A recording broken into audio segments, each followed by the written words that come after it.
Awesome. So thank you all so much for joining. Like I said, if you're watching us on Facebook, feel free to use the comments section and let us know where you're watching from.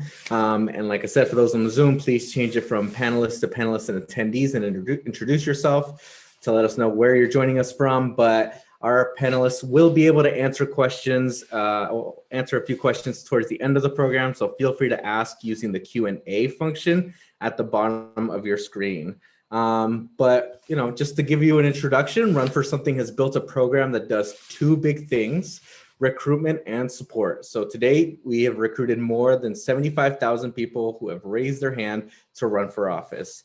We recruit folks using events. We have such as this is just the one we're having right now, digital ads, National Run for Office Day, and many more. And we support our candidates through through their signups.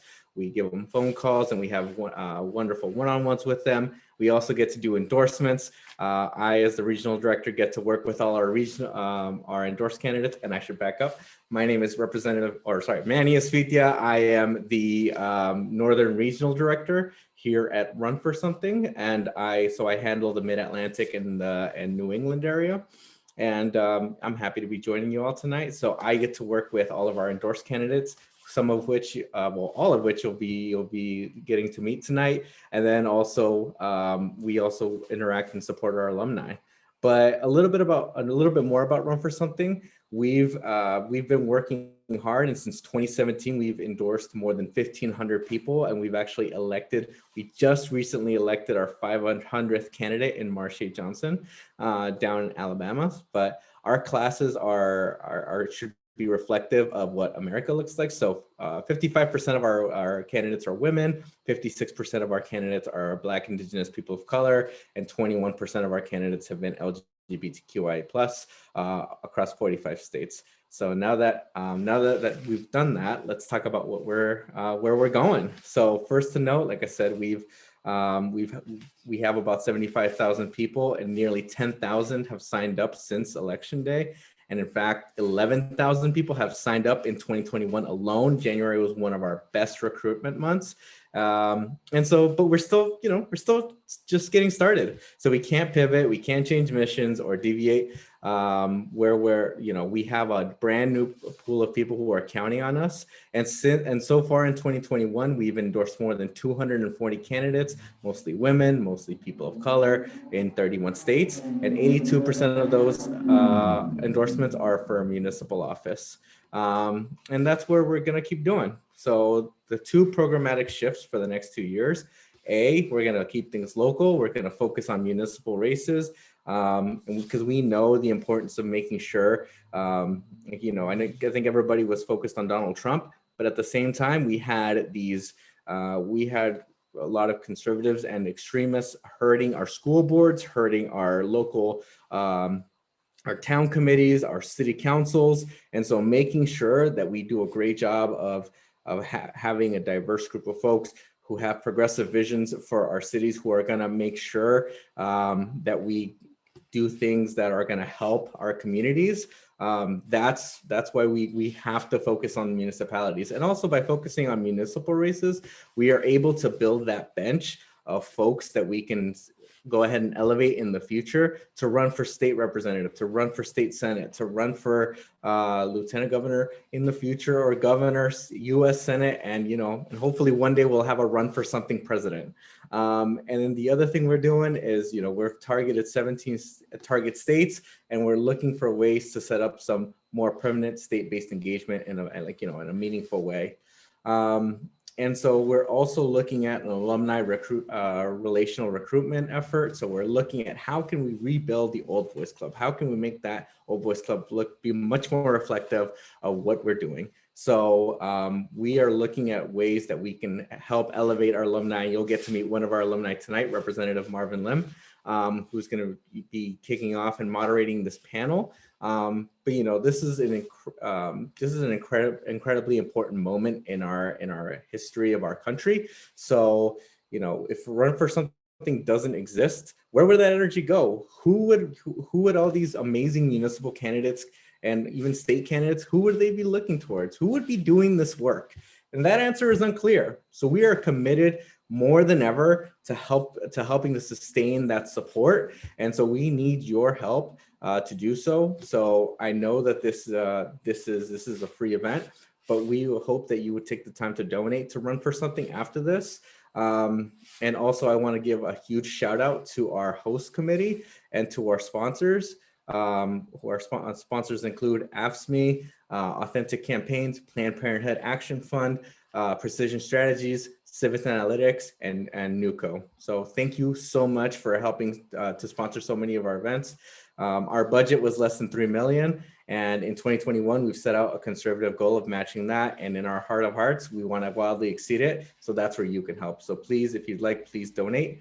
And finally, before I introduce Marvin, I just want to say at Run for Something, we are committed to diversity and equity, both from the ticket and behind the scenes. So from elected politicians to campaign managers, we know that AAPI and BIPOC folks are underrepresented. And as of today, AAPI people only make up 0.9% of all elected representatives, but 6.1% of the overall population.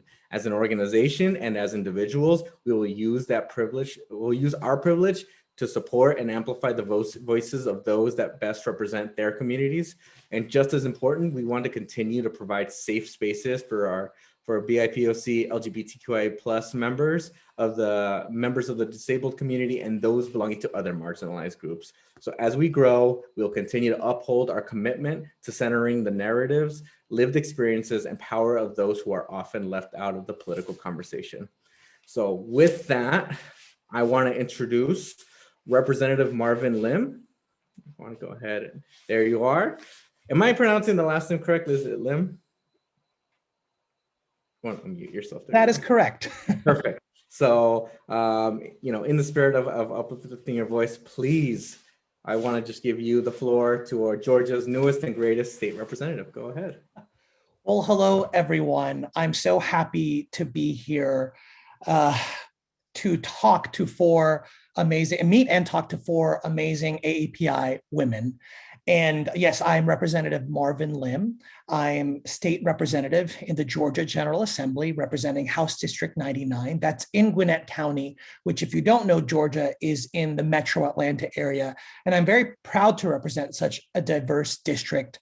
We're over 85% minorities, over 50% of us are immigrants. I myself am an immigrant. I came to this country from the Philippines at the age of 7, was on public assistance, at one point was wrongfully flagged as a non-citizen voter after I did become a citizen, and used all of that to really inform what I've done professionally. I'm a civil rights lawyer by trade, have worked for the ACLU, to organizations like the Giffords Law Center to prevent gun violence, and translated all of that to run for state representative in the Georgia General Assembly. Was very fortunate to be victorious, but more importantly, to represent my community, but also the AAPI community. And particularly with all of the attention on Georgia from November on, and most recently after what happened with the tragedy on March 16th, it only emphasizes to me the importance of representation by AAPI, and particularly by AAPI women. We know that what happened on March 16th, 6 of the 8 victims were Asian American AAPI women. And Representative B. Wen, who is also running for Secretary of State, actually, she would be the first AAPI statewide official if she were to win. I keep going back to what she said, because after that event, we were inundated by requests from media, from others, and we were very happy to do it, but it was also a lot to handle. So we were always looking for more people to shoulder that with us, and to pivot particularly to the municipal level and the local level. It's so important because, putting it this way, yes, in Georgia, we've seen so many gains, particularly at the federal level, but it's still very much Republican dominated at the state level. Of course, we hope to change that, but it's still very much Republican dominated, which is why we saw the bill SB 202, the first of many now voter suppression bills we have seen throughout our nation. But because of that, I frequently turn to my counties and municipalities, because They are more progressive. They are Democrat. I'm a Democrat. And so I find that I can get a lot done. And I also find that when I was canvassing my very diverse and also under-resourced neighborhoods, yes, during that time, they know who Donald Trump was. They know who Joe Biden was and is.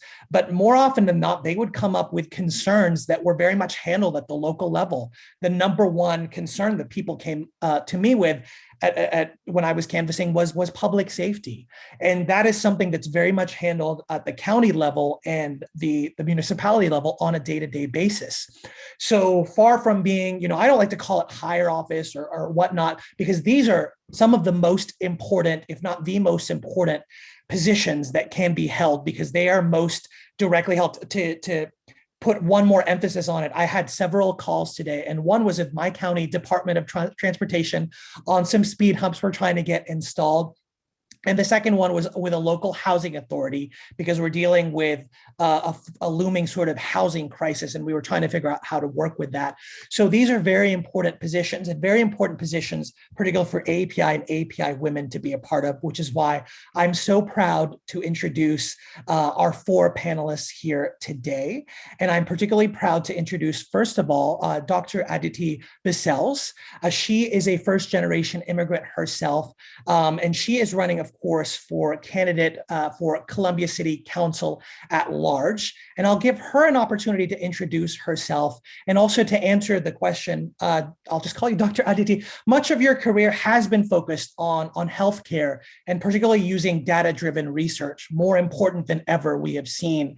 After you introduce yourself, I'd love for you to talk about, how you plan on addressing Columbia's biggest issues: housing, COVID recovery, healthcare, using the unique background that you have.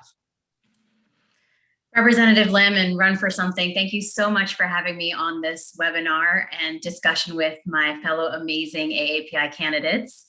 As they mentioned, my name is Dr. Aditi Bussells, and I am running for Columbia City Council at large in Columbia, South Carolina. We are the state capital. So we really are the center of a lot of, as you all may have been following, activity, both good and bad, when it comes to legislative policy for the state.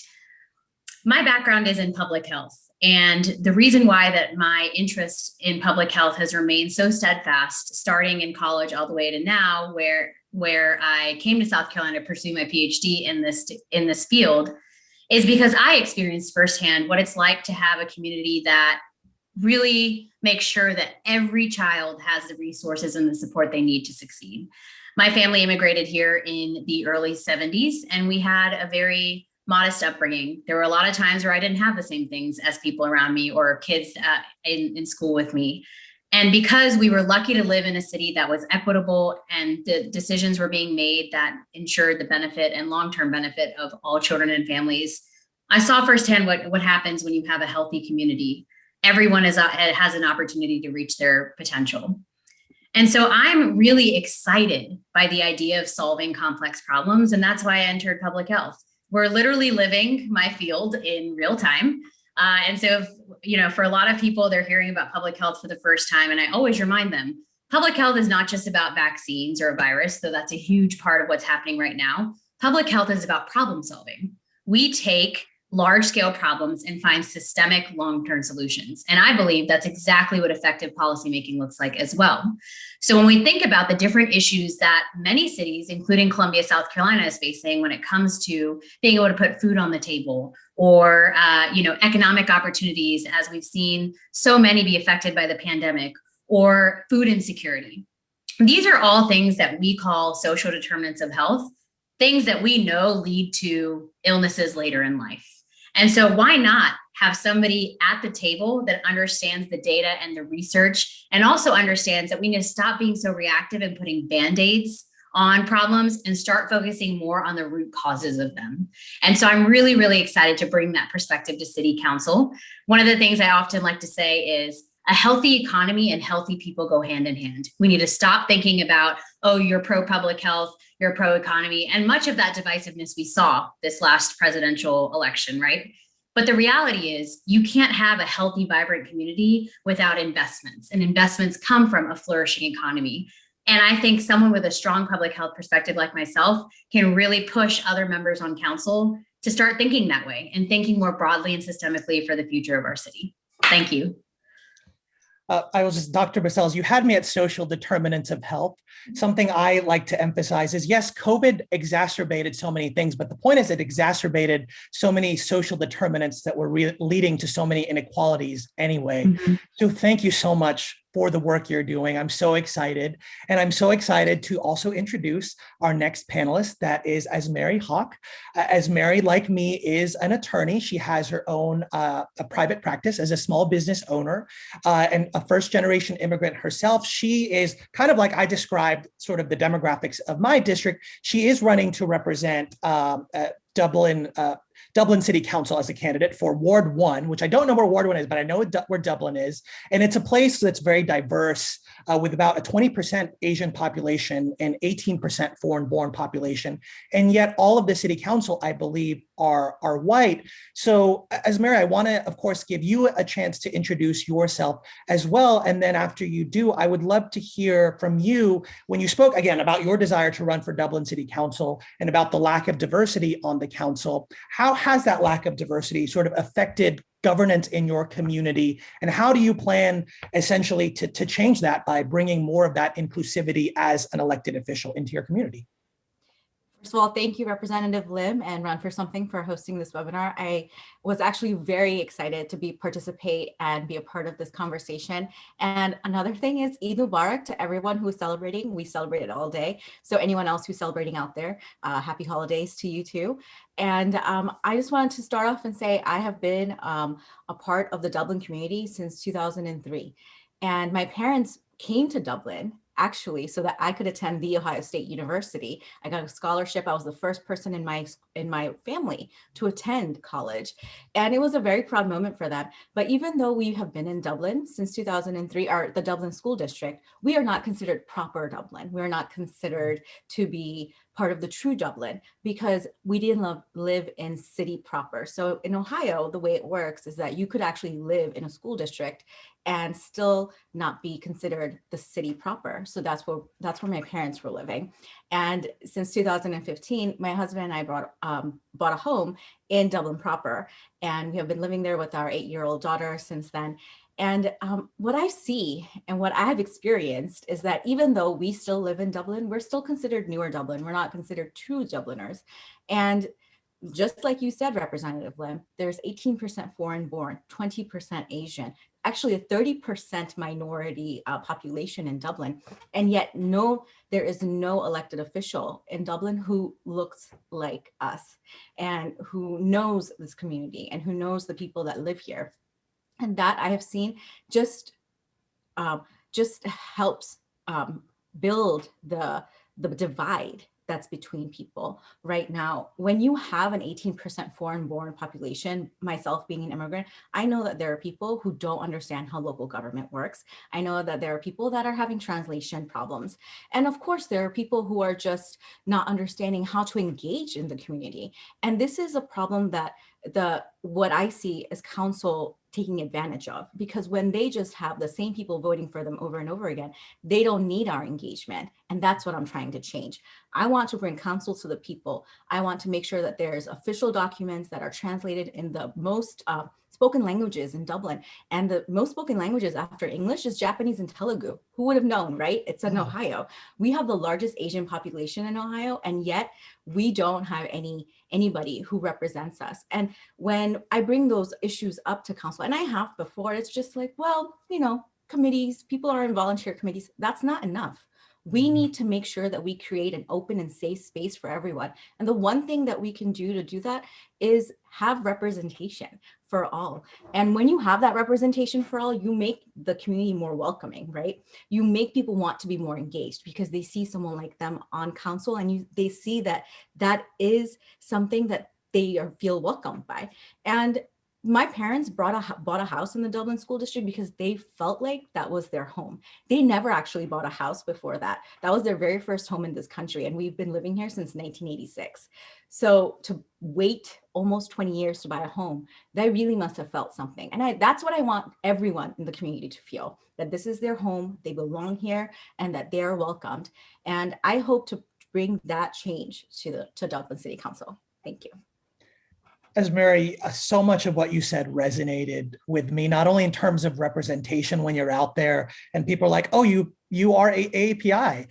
We want to, even though we haven't traditionally participated in government, we will. But even beyond that, the experience that you have and even understanding that something like translation matters, because we've seen with COVID that, yes, there are a bunch of resources out there, like take SBA loans, that people haven't been able to access because it wasn't translated. So that accessibility for diverse populations is something that very much resonates with me. And thank you for that. And speaking of diversity, I'm of course proud to introduce our next panelist. That's Tricia Shimamura. She is a candidate for New York City Council in District 5. Again, actually, I know where District 5 is because I've been told that is the Upper East Side, Roosevelt Island, and parts of El Barrio and Midtown East. And Tricia not only is a mom, a community advocate, she is a proud Japanese Puerto Rican woman, lots of intersectionality there, but she's also a social worker. Before I was a lawyer, I was a social worker who began her career in the New York City public schools, which is a massive beast of a thing. Tricia, please introduce yourself. And after you do so, I would love to hear, again, you have emphasized intersectionality within your own social work approach to leading New York City's 5th district, highlighting particularly, I believe it was maternal health care and housing. Tell us a little bit about the how you plan to attack those very complex issues from that intersectional social work framework. Sure. So thank you again to everybody for coming here tonight. Thank you to Run for Something and Representative Lim for helping us have this discussion. I'm honestly I have just enjoyed so much hearing from the other panelists. I think you all are incredible, and I'm super excited to continue the discussion tonight. You said a lot of it. I am not the typical person who runs for office. I am a proud Japanese Puerto Rican woman of color running for office in a district that has never elected a person of color, not on the city, state, or federal level. Not only will I be the first person of color to represent my district, but I'm also going to be the first Japanese American ever elected in New York State history, which is insane. But as we see a rise of AAPI hate across our country, and certainly in my city, it's never been more meaningful to me to be running as a Shimamura. You also mentioned that I'm a mom. And that is another hat, another identity that I wear. And I'm very proudly, you can maybe hear my 2-year-old singing to himself in the background, but I will be only one of 3 mothers in our 51-person city council when we get elected. And let me tell you, I know firsthand what it is like to balance the demands of work and home. And finally, as a social worker, I didn't grow up dreaming of being an elected official. I grew up instead dreaming of working with women and children. And it was only while I was a school social worker, and you're right, a beast of a public school system, that I realized that our kids were set up to fail. It was only going to be through fixing these big systems that just were designed to allow some of our most vulnerable to fall through the cracks, that we were really going to get at breaking and through these cycles and really helping those who are most vulnerable succeed. So for a lot of reasons, I am not the typical candidate, but only one reason why I'm doing this. And that's because I really do love my community. And I want to do everything I can to make sure the working families, seniors, small businesses, and every other resident living in my district have what they need to stay in our city and thrive. I do bring an intersectional approach to these problems because that's who I am. I am a proud Latina. I am a proud Asian American. I'm a mother. I'm a renter. I'm someone who has student loan debt, and all of that plays into my priorities and what I want to do in our city council, particularly when it comes to maternal mortality. I already said to you before that there's only 2 moms right now in our city council with school-age children, 2 out of 51.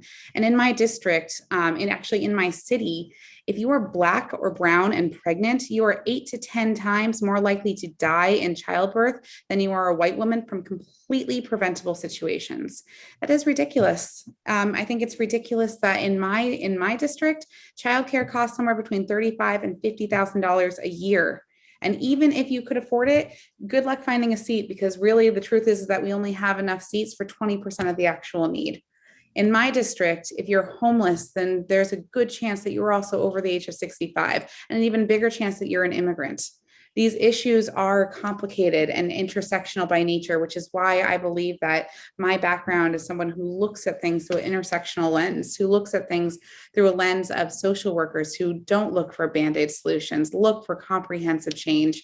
That's what we need as we recover from COVID. I believe that that's what we need across the leadership of our country. Folks who have been marginalized, who do carry with them communities and voices that just haven't been heard, have been overshadowed and overlooked for way too long. I'm so excited to be joining in the conversation tonight, but I'm also really excited to send the message, if I can send one message to all of the folks listening in tonight, it's that your identities, the pieces of you, the communities that you carry with you in every single room are so worthy of being heard.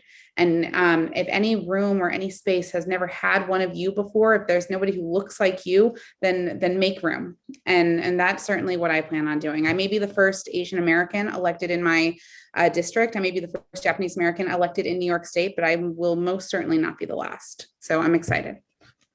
Tricia, that is so inspirational. You're right. I had no idea that there had not been a Japanese American elected to public official in such a diverse state as New York, but particularly excited about that intersectional approach. When you mentioned maternal mortality, Georgia, we all often are either next to last or last in terms of our horrific rates.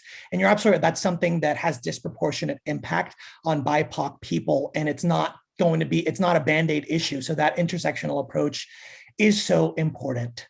And finally, I am very happy to introduce our last but not least panelist. That's Aisha Chughtai. She is a candidate for Minneapolis City Council for Ward 10. And when I was reading her bio, I was very excited to see she was campaign manager for now Congresswoman Ilhan Omar. But beyond that, she herself is a community advocate and organizer. She is a union activist, particularly right now for Service Employees International Union. That's SEIU.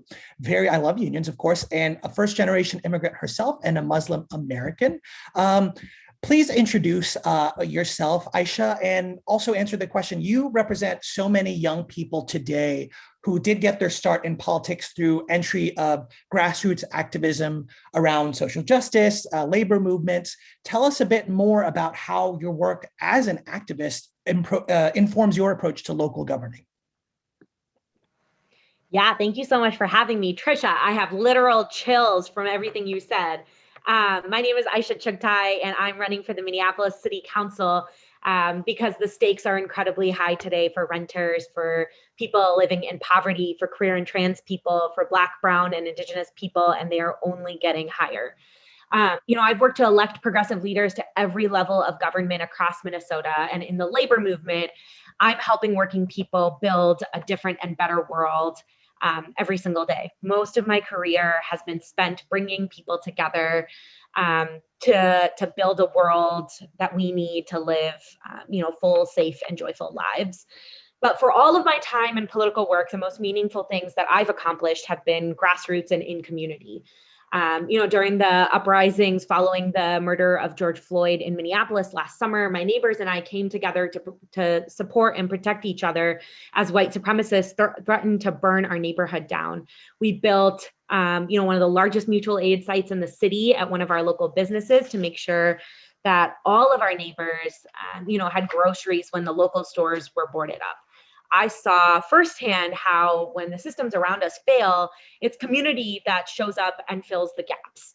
And I'm running for office because I believe our government has a responsibility to prioritize those who are closest to the ground in decision making. I'm dedicated to fighting shoulder to shoulder with my community to build equity and justice for all Minneapolis residents. And, I want to be a champion for people who are often forgotten, renters, students, unhoused people, and working class people like me. Just really excited to be here. Thank you so much for inviting me and excited to dig into some of these questions.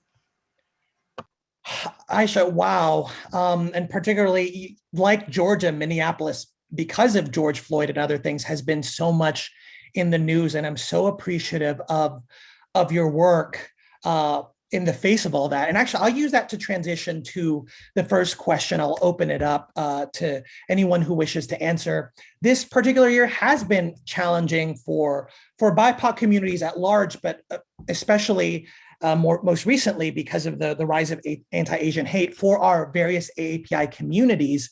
At the same time, you're all running in the face of this. And if elected, each of you would be the first AAPI of something Indian American, Japanese American, et cetera, to sit in the seat that you're running for. I wonder, in this climate that we're in with the anti-Asian hate, and the fact that you are running to represent as the first of something, does that put more pressure on you? Does it motivate you? Does it do both? I'm very curious to hear how your lived experiences are with all of that going on. I can start. So I am, for those of you all that are just tuning in, I am running for Columbia, South Carolina City Council at large.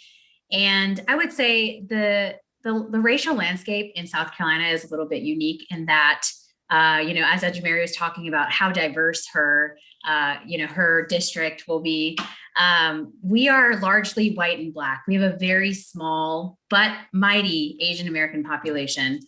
And so for many people, this is the first time they're really reckoning with and understanding that there is what I like to call the other, because that's what we're normally considered. In my data world, we get collapsed into other and never get used for analysis. And in conversations, people are used to using people of color and Black people synonymously here, right? And so what we've really done is we've tried to harness the momentum around the Stop AAPI hate movement to bring light to and to highlight the amazing Asian American and Pacific Islander business owners, entrepreneurs, champions in Columbia, South Carolina, to make people realize that we're here and we deserve a seat at the table.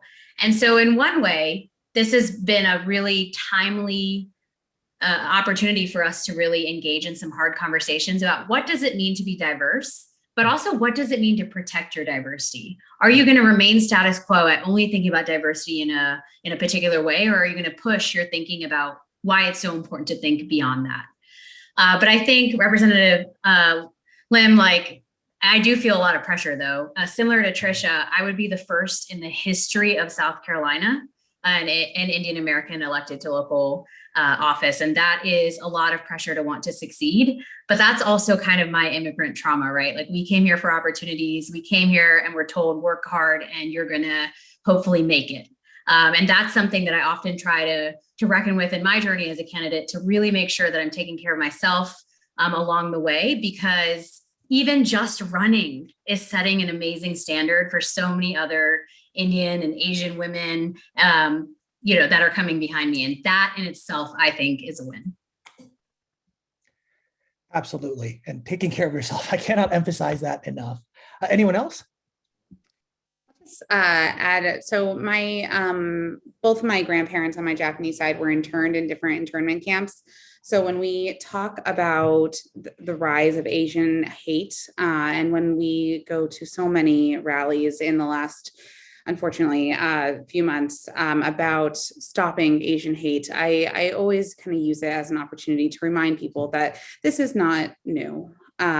Hate and fear against immigrants, against Asian Americans, against anyone, as Dr. Bussells was saying, who is deemed other, is nothing new. In fact, our country was founded upon it. And so many of our social structures, so many of our legislative policies were founded on this idea of marginalizing communities, were founded on, frankly, values of white supremacy. So when we talk about changing things, it is not, unfortunately, as easy as one single issue. It is not, unfortunately, as easy as increasing police presence or even increasing funding, which I would always say is, let's look at our budget. Unfortunately, it's going to take a lot more to break apart systems of racism and systems of oppression.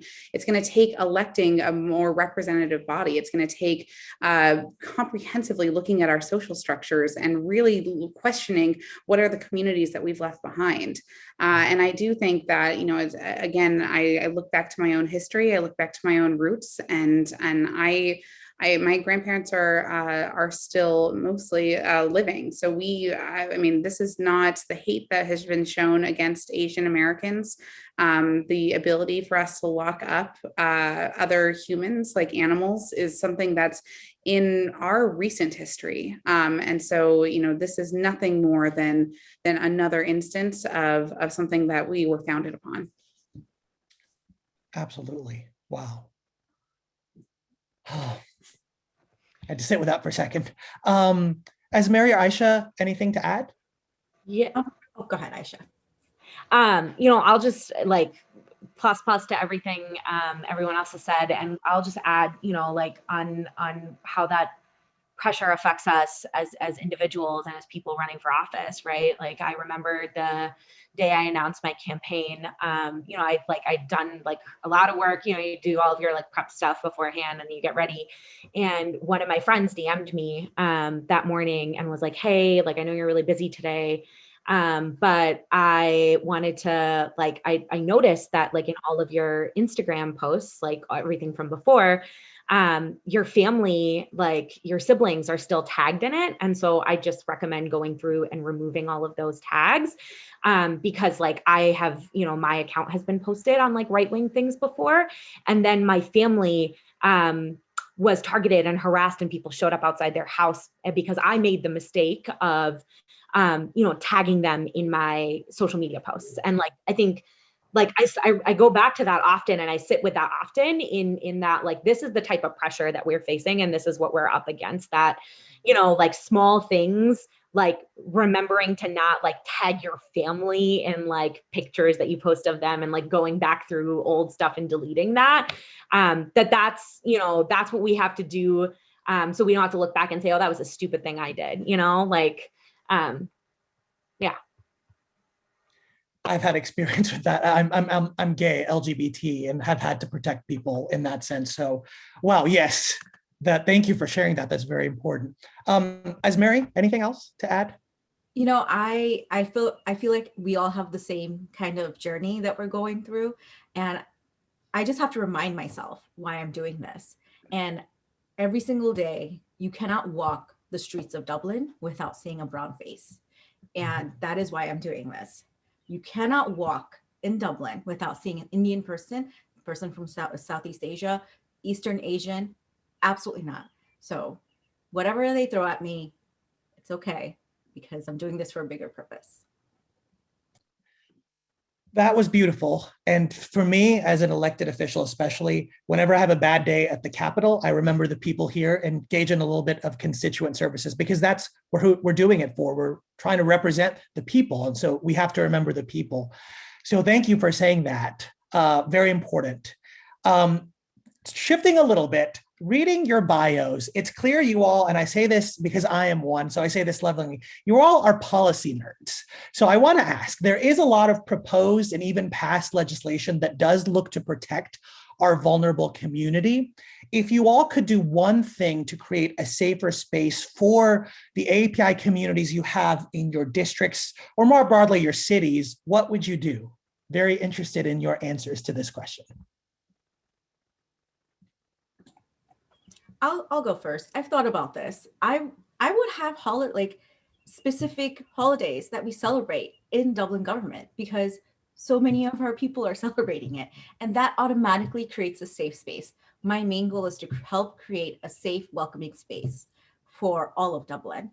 And when you are openly celebrating it in council or in school board or whatever position you're holding here, you're telling that everyone that this is a safe space for you and you're welcome here. So that's what I would do. It's a small thing, and it really doesn't affect policy too much, but I feel like it would touch people personally.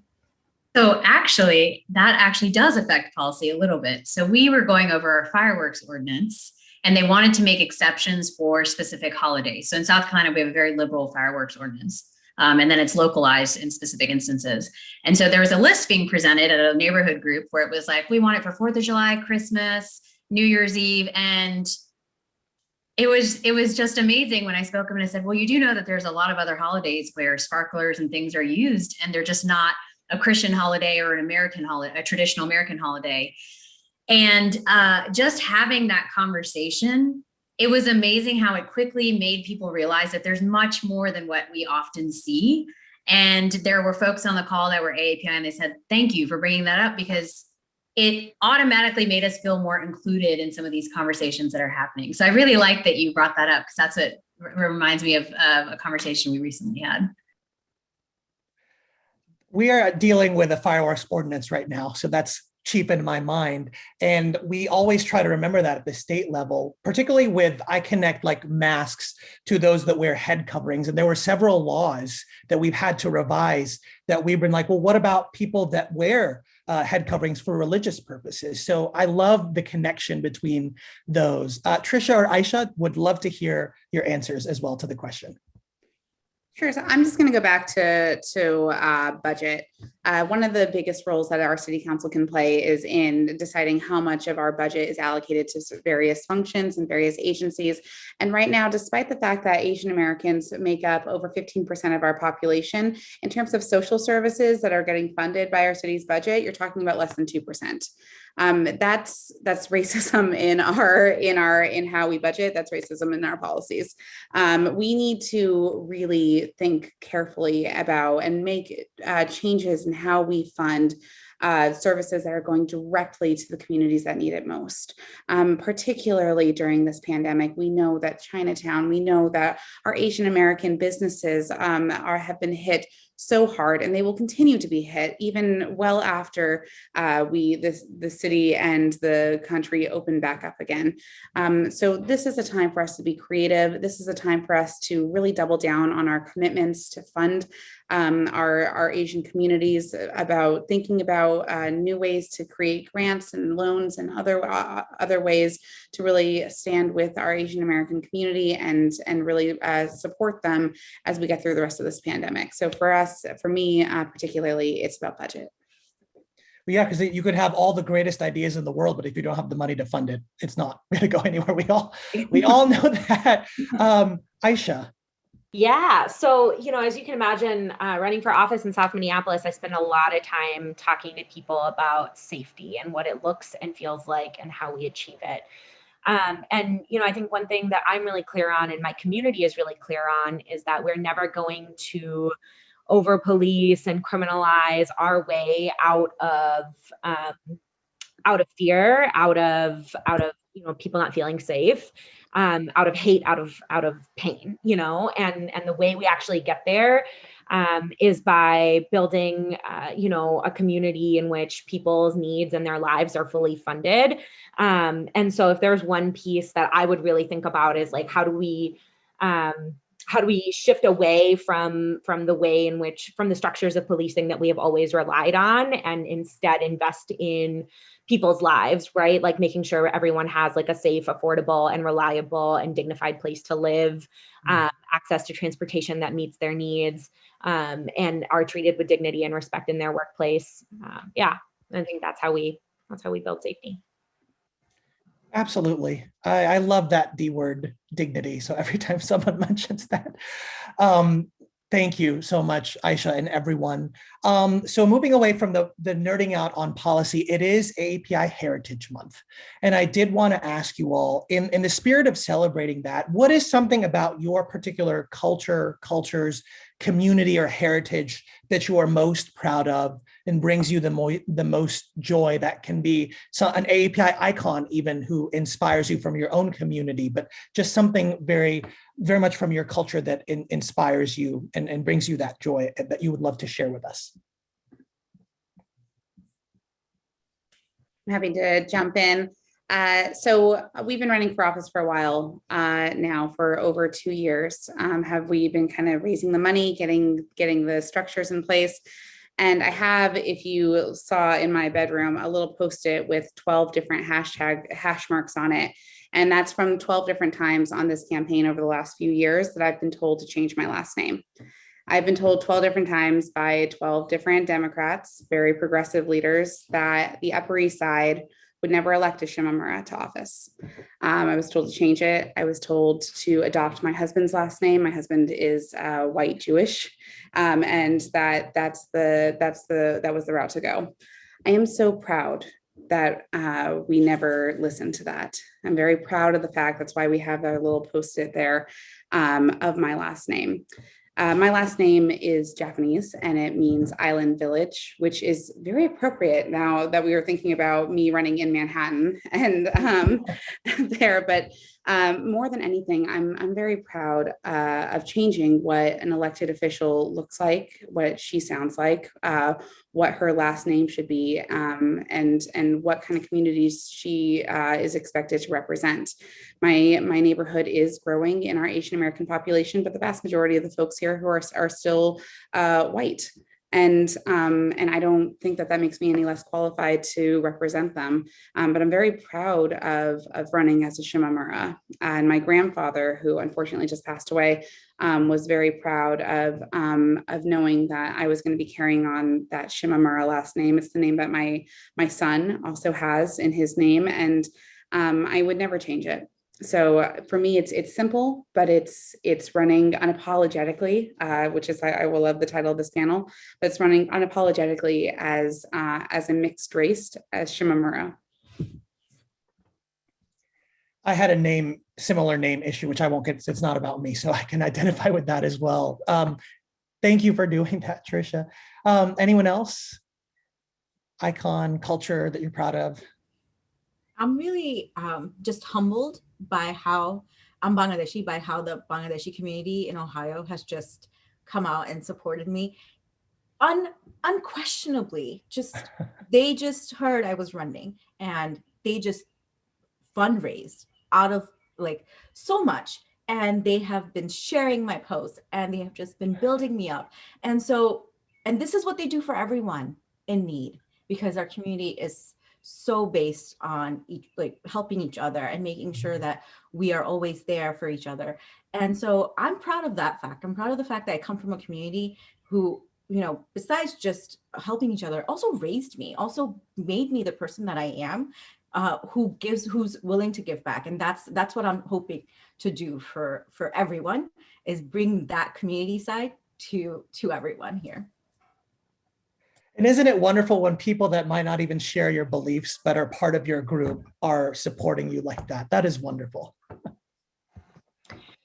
Yeah, I'll just add, Ajmeri talked about this at the beginning. Today is Eid al-Fitr, and marks the end of the month of Ramadan. And I am really thankful to be celebrating today with my family, who I saw for the first time in a year and a half. I am the oldest of 4 kids. My youngest sibling is 10 years old. And the last time I saw him was on his 9th birthday. And it's been really exciting to share space with them and, hug them for the first time in such a long time. And that's, something that I love, that, regardless of what our family ever does, and what work is and what school is, whatever, this is how we love and support each other every year, that this is, we come together and we eat and we make fun of each other and that's what we do. And I will just say, on the piece about a South Asian icon, no one else has answered this, but I really want to, because I spent some time thinking about it. I want to actually lift up the work of Tara Ragvir in Kansas City, who is the director of KC Tenants. And she does, she's young, like me, I'm 23. She's in her 20s, I think. And is she runs this tenant protection organization, and they do some of the most radical work in the country on showing us what tenant protection actually looks like. Over the course of this last summer, they shut down eviction court literally by chaining people to the county building, and so court could not happen. And that is the type of, love and solidarity that we're talking about when it comes to protecting the most marginalized people in our communities. And we have a really strong tenants rights movement in Minneapolis. And so we really look to their work in a lot of ways. And so, really want to lift up that today. And housing is such an important, thank you for telling us about it. KC Tenants, I just looked them up. Thank you. I'm going to read more about them. So I think my fellow panelists have covered some of the things that I would have said. It took me a long time to love my name because it was made fun of. Aditi is pronounced differently also in terms of where you're from in India. but now I love it. Even if you mispronounce it, you remember it. And so one of the ways in which I often start my conversations with people is I'll say my full name. I've kept both my maiden and last name, but it probably doesn't fit on a Zoom screen. And I'll always say, there's not going to be a pop quiz on spelling my name, but there might be a pop quiz on remembering my website. And that's been a really good way to keep people kind of on their feet, like, oh, that's really cool. And I love my name. I love the meaning behind it and the story behind it. The last event that I did prior to the shutdown was I celebrated Holi, which is the Festival of Colors. And for many people, they've seen the very Americanized kind of, I guess, adapted version of it, the Color Run, which came from Holi. And it's just been so amazing to see my friends remember that and then wish me that the following year while we were in quarantine and say, this was such an amazing moment for us to experience something like this. And there's always so much meaning behind our traditions and there's so much symbolism. And I love that. I love even the color I chose for my campaign. Saffron is a very sacred color. And so when my campaign staff was like, yellow is kind of random, like pick some, colors like the shades of blue or something. And I said, no, I want yellow because that's good luck. And I think that those are the things that I just stay proud of because I try to integrate myself and my identity in the most subtle ways to remind myself and keep me grounded as to who I am. As someone who purposely wore yellow to this for a different reason, but still wore yellow on purpose, I so appreciate that. Dr. Bussells, I do want to leave a couple of minutes for questions. And if you have any, do put them in the Q&A. So this will be my last planned question for the panel. And I'll kind of combine the two I had. Panelists, what would you say to other AAPI people who are API who are thinking about running but are hesitant or afraid? And conversely, to those who wish to support them, what would you say is some of the best things we can do to be supportive of would-be AAPI candidates? So I would say it's okay to be scared. It's probably very natural. And you're going to be scared throughout the campaign trail. It's just going to happen.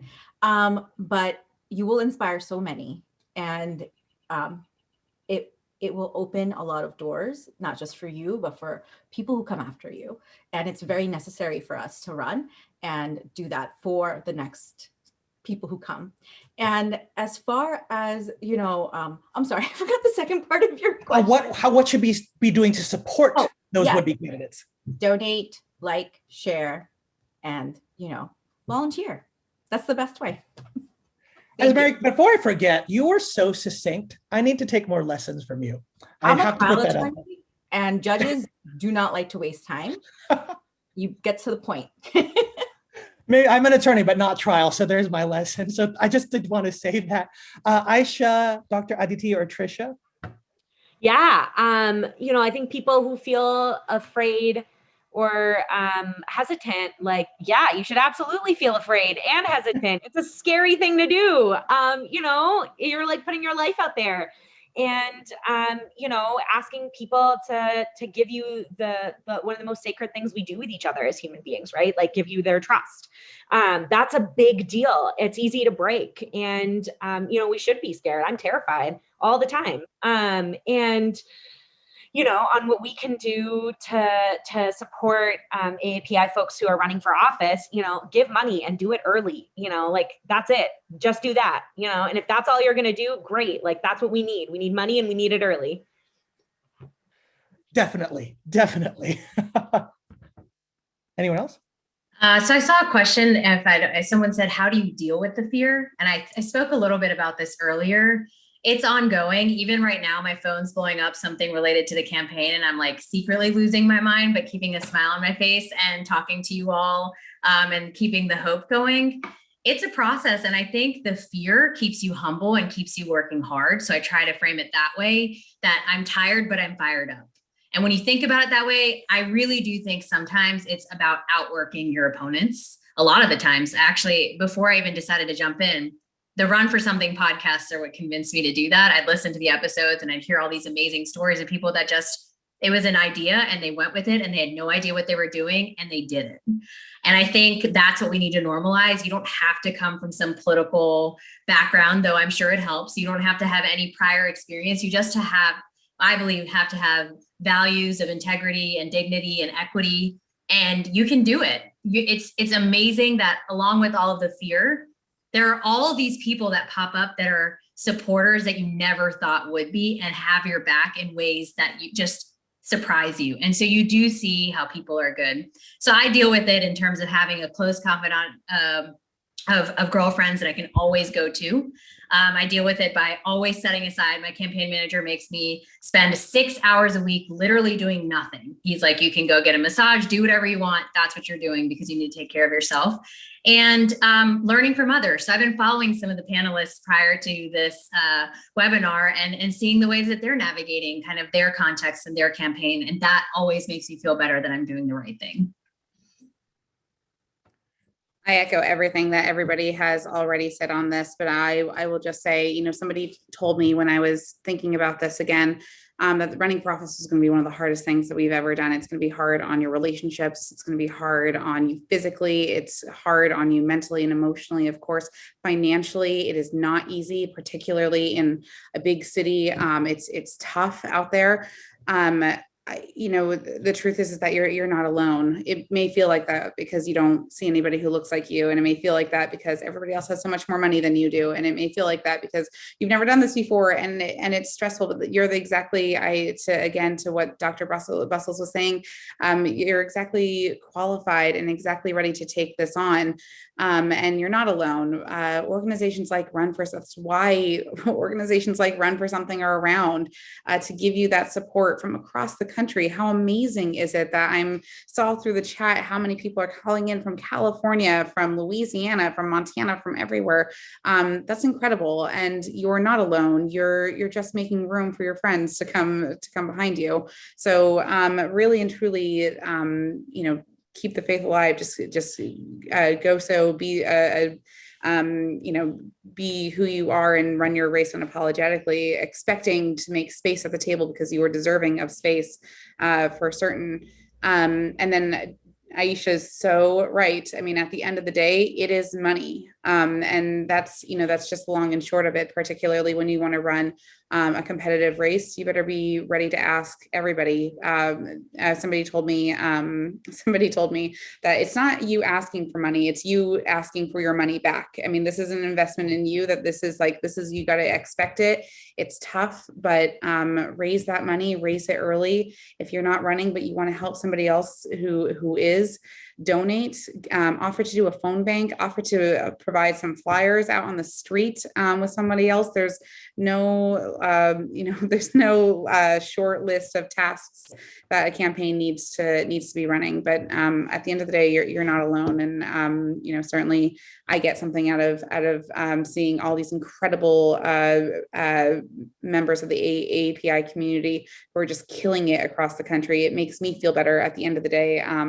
And I certainly hope that you know that we'll be rooting you on as well. That is so wonderful. Yes, money is very important. It is not the only thing. And there's always a place for someone who wants to help. So you can support AAPI candidates in so many ways. Okay, I'm going to ask questions that we've had in the chat, and I will leave it up to you to answer one of them, however you choose. One, how do you respond when people ask about your young age?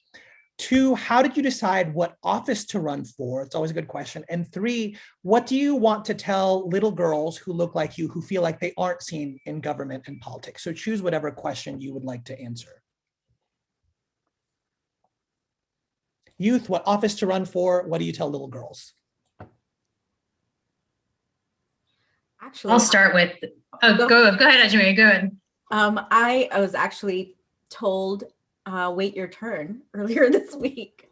And I just want to say that there's not many people who look like me as a trial attorney in Ohio anyway. So I just said, you know, hey, I'm running and you're just gonna have to get used to it. And that's basically it. So yeah, if people question your age, tell you to wait your turn, give them whatever answer you want, but do it. Yeah, exactly. Anyone else?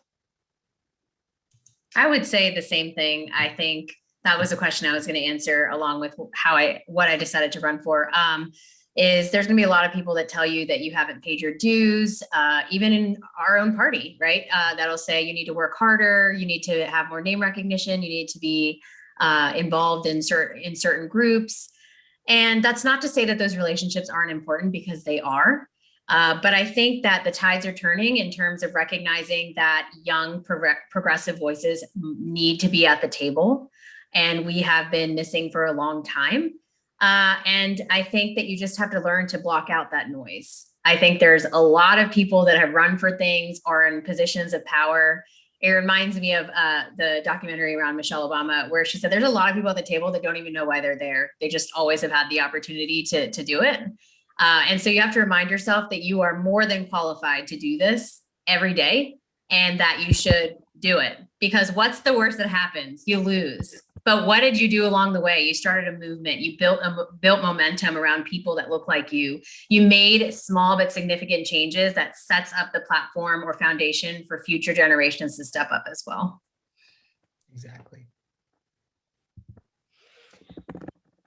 Yeah, I mean, I'm 23. I'm the youngest person running for office in Minneapolis this year. If elected, I'd be the youngest person ever elected to the Minneapolis City Council. And the last time we had a city council election, Jeremiah Ellison was elected as the youngest member of the city council at the time. And so we keep lowering the age every election cycle. So I hope after me, we'll elect a 21-year-old, and that'd be awesome.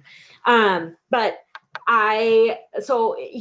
people do ask me about my age and if, how much, if I have enough life experience and all these types of things. And I think I can have some empathy about where they're coming from, because I don't think it's necessarily malicious, but, I think that it's people who are 3 times my age have been making decisions for us for a long time. And where has that gotten us? Literally nowhere. Everything is so bad. And so, how much worse could it really get? But the piece I'm more excited to talk about, right, is how did I make the decision to run for this office specifically, right? I've worked in politics for since I was 17 years old, but and have, spent time in the labor movement and the tenants' rights movement. But, I have spent just as much time and just as much energy getting to know my neighbors and building deep and long lasting relationships with people that are about how we, take care of each other, how we build a community that's different from the one that exists right now, and how we build the structures for the future that we want to live in and that we deserve to live in. And so it was through talking to people who I've been organizing with, in the movement with, and going through a set of really hard years with, that I made the decision to run for this office. I didn't wake up one day and say city council, that's the one. It was through all of these, relationships and these deep, meaningful conversations about the world we're in and the world we want to live in and how we get there, that I made the decision to run for this one. I'm still just so in awe of all of the other panelists and their stories of how they got here. And what I'll just say is I'll say end the same way that we began here. And I'll say that so often I talk to particularly women who tell me that they want to run for office one day, but maybe they should go to law school first, or they want to run for office one day, but maybe they should be a staffer for a few years first, or whatever obstacle that they feel is in that they have set up and put themselves there. And let me just say that those obstacles are by and large put there by people who are in power because they are afraid of losing power. It is no more difficult or complicated than that. Wait your turn, get more experience, be in this club, run this organization first. Do all of these things are just the same thing, which is invalidating your experiences and invalidating your ability to lead. I do believe, with all due respect to all of our lawyers out there, because I'm married to a lawyer and it's great. But I believe that your law experience is valid as you are right now. Your experience as a teacher, your experience as a social worker, your experience as a nurse, or any other profession. It's you, and this whole panel again is about being unapologetically who you are and recognizing that your voice and your communities that you bring with you to the table are completely valid and completely sufficient and qualified enough to actually bring some good to the community that you want to serve in. To Aisha's point, yes, I mean, look around you, look at the communities that you're in, look at what their needs are, look at your strengths and your interests and where you think that you might make the most good. I worked in the federal government for many years before this, but I knew deep down that if I couldn't fix that damn pothole outside of my window, if I couldn't fix the parks and pick up the garbage and hopefully build a new high school for my kid, that I was never going to get my neighbors to believe in government again. So as much as I loved the federal government and working in the federal government, for me was local. And that was the answer there. But really and truly, none of my issues with that pothole, none of my issues with getting the garbage picked up, none of the issues with my park have anything to do with whether or not I have a law degree or whether or not I spent 10 years in the federal government or I spent 20 years in the federal government. My passion for my community, my perspective, the backgrounds and the communities that I carry with me are completely enough. And they are so for you too. So I mean, I hope that you, again, I mean, nothing gets me more upset, if you can't tell, than people being told, wait your turn, because it is just nonsense. And just a way to keep the status quo in place. And I'm not here for any of that. Yeah, I echo all of that. Care for your community manifests itself in so many different ways. I am a lawyer, Ajmeri is a lawyer, but I think we would all agree. I will say, if I didn't have doctors or epidemiologists or people like Dr. Bussells in the state legislature this past year, I think we'd have even worse policies because of COVID. So I want to echo, your experiences are valid. And if you care, there's so many ways to show it. Obviously be doing something, right? But you don't need a particular path. I really want to echo that. And I've been so inspired. I told my fellow panelists, this is one of the best panels I've been on many in the last year and a half. And so thank you so much to all of you. Before I turn it back to Manny to close us out, I do want to say, please go to all 4 of our candidates' websites, donate, check them out. Really, money is so important, but if you don't have money, there are many other ways you can support them. Follow them on social media. Hats off. I've been so inspired. I have myself had goosebumps at several points in this moment. So thank you to Ajmeri, to Aisha, to Dr. Aditi, and to Tricia. Manny, I'm turning it over back to you. Thank you, Representative, and thank you all. Once again, that was one of the most powerful conversations I've heard all year. Shout out to all of y'all, Aditi, Ajmeri, Aisha, Tricia, and Representative Marvin Lim. Y'all are so amazing, and we're so excited and so blessed to have endorsed y'all in your race. To wrap up, I just want to say thank you again to our National Host Committee and to our sponsors, which include, let me pull them up, AAPI, Authentic Campaigns, Planned Parenthood Action Fund, Precision Strategies, Civis Analytics, and NUCO. And then also, for the price of a subscription to Netflix, you could continue to watch these amazing panels that we have every month. We've been having every month. So please sign up to be on the host committee. It's not expensive, and you get to have access to some of these amazing candidates, sharing some of their experiences on the campaign trail.